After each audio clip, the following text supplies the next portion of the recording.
যেটা বলছে যে স্ট্রেস থেকে আমাদের চুল পড়ে, স্কিন খারাপ হয়ে যায়। আর স্ট্রেসের আরেকটা অন্য নাম হচ্ছে ইনসমনিয়া। ডিপ্রেশনের আবার একটা অন্য নাম হচ্ছে ইনসমনিয়া। ইনসমনিয়া কি করে ঠিক করা যায় উইদাউট কোনো মেডিসিন? দেখো, প্রবলেমটা হচ্ছে এটা সম্পূর্ণ ডক্টরকে, এটা তো সবসময় ডায়েটের মাধ্যমে ঠিক করা সম্ভব নয়। মানে অ্যাকিউটের কথা বলছি হ্যাঁ, না। তো দেরি ব্যাপারটা করে হ্যাঁ, ঘুম আসে, বেরিজ জাতীয় ঘুম খাবার আসে। খেতে পারে।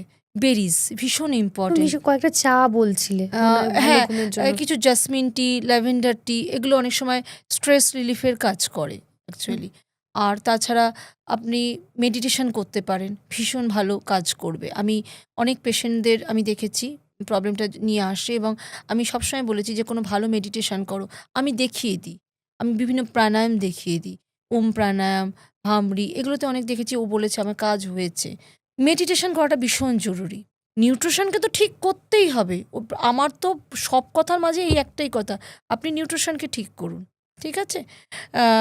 চিকেনের মধ্যে ট্রিপ্টোফ্যান নামে এক ধরনের প্রোটিন থাকে। তো এইটা আপনি খাবারের ইনটেক, চিকেন খেলে অনেকটা এই প্রবলেম থেকে সলভ হওয়া যায়।